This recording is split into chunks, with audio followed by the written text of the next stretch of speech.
tema más recurrente es el cuerpo humano, no necesariamente el cuerpo de manera física, sino más bien sus reacciones o sus gestos o sus movimientos que nos muestran algún comportamiento, alguna emoción, algún, algo que sucede dentro de él. Me interesa mucho como lo que sucede dentro de él, como un mundo emocional, un mundo imaginario, un mundo simbólico, es lo que principalmente me interesa.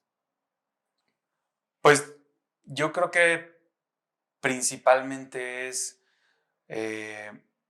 eso que estás diciendo, principalmente es todo ese mundo que es más bien como subjetivo, simbólico, ese mundo que es de alguna manera interno pero a la vez compartido, porque las emociones las sentimos, o sea, eres empático a los demás, pero al mismo tiempo no necesariamente se comunica de una manera como tradicional, o sea, hablándolo, ¿no? Entonces es precisamente ese tipo de comunicaciones emocionales que simplemente un movimiento, una mirada o un gesto te puede decir mucho, cómo lo puedes precisamente traducir. Creo que esa es una parte que me interesa mucho y que de alguna manera traduce o muestra mi proceso. Mucho de mi proceso de trabajo es traducir esa información a una imagen, a una instalación, a un objeto artístico, ¿no? Pero es ese paso de algo subjetivo a un resultado artístico. Específicamente en H Galería es un ejercicio, bueno, es pintura y grabado, que para mí fue como retomar ciertas cosas que hacía antes, ¿no? Tuve varios proyectos de pintura, varios proyectos de grabado, y poco a poco me fui enfocando más como a instalación o experimentar con soportes, y de alguna manera fue regresar.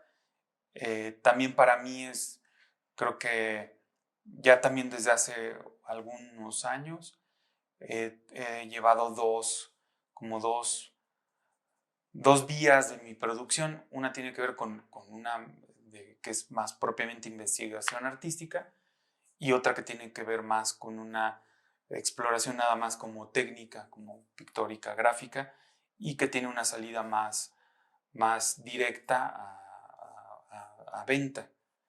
Y lo que tiene que ver con investigación artística es mucho más complicado venderlo y que tiene que ver más con una forma de, por ejemplo, a partir de becas, a partir de este tipo de estímulos es que se pueden obtener como las vías para este tipo de producción. Son como dos formas que desde hace unos años he empezado a trabajar. Sí, de un lado tienes productos como más tangibles, ya sean grabados, cuadros, dibujo, y del otro lado igual tienes un proceso documentado, pero no necesariamente como un producto que comercializar, ¿no? Sí, sí, exacto. Pues este proyecto en específico fue un poco retomar esos proyectos de investigación y sobre todo ese proceso en donde hay una exploración en proyectos anteriores hacia las emociones y luego el proyecto anterior, Cuerpo Abierto, tiene que ver con esa exploración de diferentes procesos racionales y irracionales. Y en este momento lo que hago es retomarlo, pero en específico me interesó mucho lo performático. Me di cuenta que en proyectos anteriores siempre está como dentro de mi proceso el registrar ciertas acciones que detonan cosas. Y a partir de ahí empiezo ya a formular las piezas. Y decidí que ese proceso fuera un poco más directo. Entonces fue trabajar a partir del performance como una forma de explorar lo racional y lo racional, pero ahora en el pensamiento. Entonces fue como el método y la herramienta fue el performance para identificar procesos racionales e irracionales. Sí, como primera etapa fue hacer estos performances que fueron pues muchos, no me acuerdo el número exacto, pero como más de 60, que van de segundos a 20 minutos y que fue simplemente una exploración de las formas del pensamiento. Y la siguiente etapa fue registrar en bitácora cómo fueron esos procesos del pensamiento, que es precisamente ese proceso de algo intangible, empezar a darle forma. Lo que hice fue analizar qué tipos de pensamientos había. O sea, mientras yo hacía los performance, iba diciendo palabras o frases que ejemplificaran lo que estaba pensando. Un ejemplo es algo que tengo que hacer de manera inmediata, una tarea, un pendiente, planes a futuro, mediano, largo plazo, recuerdos inmediatos, recuerdos un poco más lejanos. Entonces iba diciendo como qué tipo de esfera del pensamiento era. Y en Bitácora fui clasificando esa información. Entonces de ahí empecé a hacer una serie de tablas en donde si son 20 minutos, en qué minuto iba diciendo las palabras y me di cuenta que coincidían más o menos en ciertos ciclos, ya sea de qué tipo de pensamiento es, ya, racional, irracional, o si es presente, pasado, futuro o presente inmediato. Entonces fue como una comparativa de datos en donde había coincidencias muy claras. Y de ahí lo que empecé a trabajar es precisamente esa información, cómo hacer un vaciado pero hacia una forma estética.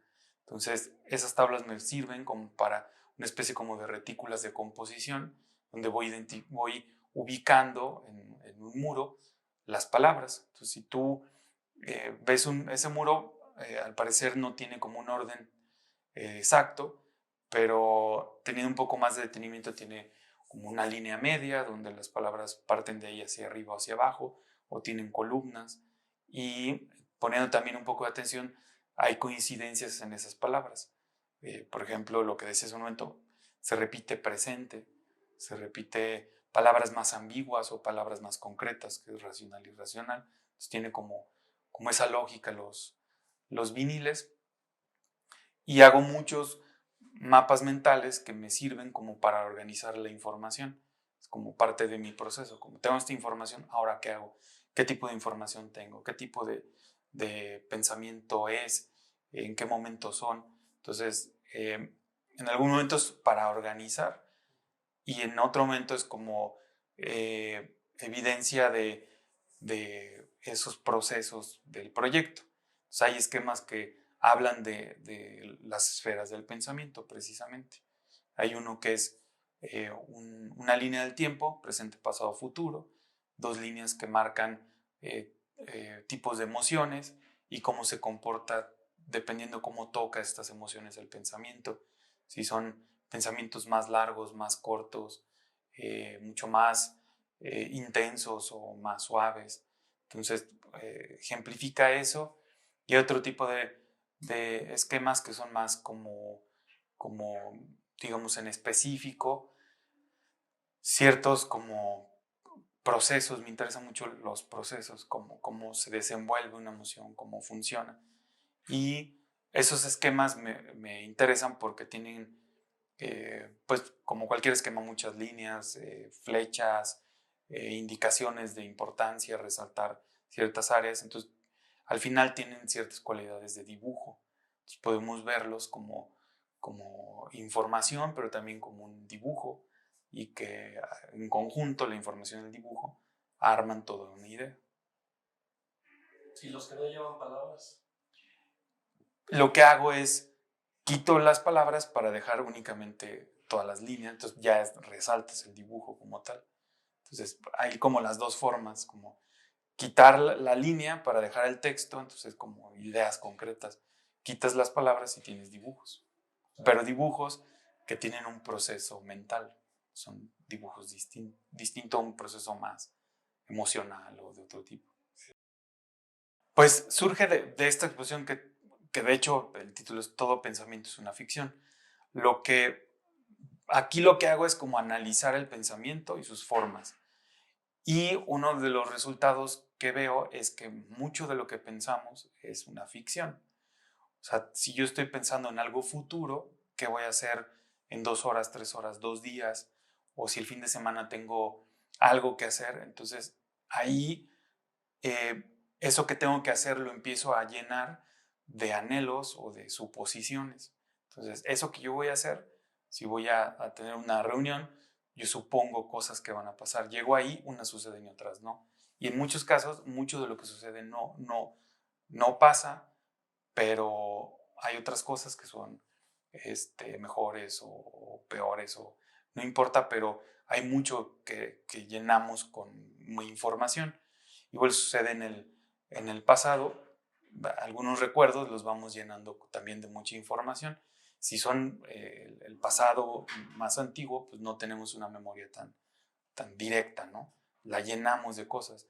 Si es algo que sucedió hace poco, quizá lo vamos llenando con el anhelo de lo que hubiéramos querido que sucediera, ¿no?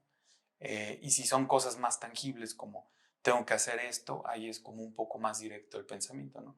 Ahorita tengo que ir a tal, y ya es como directo, ¿no? Pero hay mucho de la esfera del pensamiento y hay autores que hablan de eso, ¿no? De cómo llenamos de muchas ideas y el pensamiento es algo que constantemente está en acción. De hecho, hay prácticas como, por ejemplo, la yoga, que lo que hace es que no suceda eso, sino fluye el pensamiento, pero al no prestarle atención surgen otras cosas, ¿no? Y me interesó analizar esa forma de ficción del pensamiento y el proyecto que estoy armando como continuación de es precisamente eso, ya es directamente el pensamiento ficción.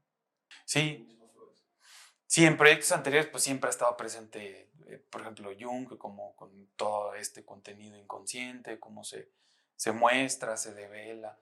Y ahora un autor que me interesó mucho es Vygotsky, porque precisamente habla del pensamiento y cómo surge ese pensamiento.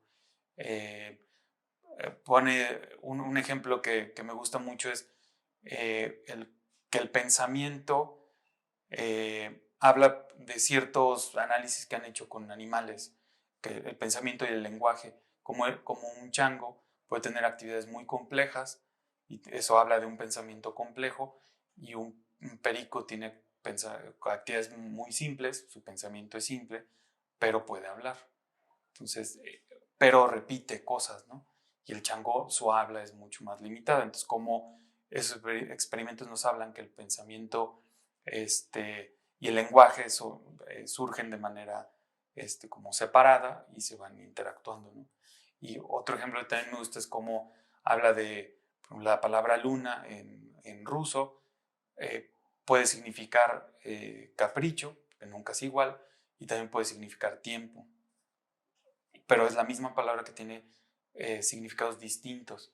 Entonces me interesó mucho cómo las palabras que yo iba identificando como formas de pensamiento tenían una relación similar. O sea, esas palabras pueden tener muchos significados y a su vez esa palabra habla del pensamiento. Es lo que habla Vygotsky del pensamiento y el lenguaje, como pueden ir separados, pero también se van interrelacionando. Y precisamente esos viniles arman también, por esas retículas, arman como grupos también de palabras. Entonces tú puedes ahí leer 2 o 3 palabras al mismo tiempo, que no arman oraciones como tal, pero arman ideas, y esa palabra sola es otra idea, y ese grupo de palabras es una idea, otro grupo. Entonces es también como un juego de identificar palabras con qué significa, grupos, etc. Es como constelaciones de palabras y cosas. Es una frase de Francis Bacon, el pintor, que es algo así como que la baba, ese rastro de baba que deja el caracol, es como ese rastro de existencia que podemos encontrar en una obra, en una pintura, en una obra artística. Y es como, precisamente eso es lo que me gusta, como ese rastro que puedes ver en una pieza que te habla de eso que hay ahí, de una persona o conjunto de personas. Sí, sí, no me gusta que mi trabajo sea como anecdótico de algo personal o algo así. Me parece mucho más interesante cuando yo me incluyo, o sea, pues me sucede algo y me incluyo con el todo, ¿no? Si no sé, como que no le encuentro tanto sentido como a nada más estar haciendo como una catarsis o algo así. no sé, no lo encuentro tan interesante para mí. Y al encontrarlo en el todo es cuando empiezo a encontrar más como esos datos. En la exposición de geografía emocional de la instalación Felicidad y Miedo, hice entrevistas como a 100 personas para encontrar ese promedio de las emociones, y yo también hice la entrevista. Entonces, generalmente experimento algo y lo incluyo en ese promedio de cosas. Soy Rodrigo Meneses, acompáñame en mi exposición Todo pensamiento es una ficción en el Museo Leonora Carrington.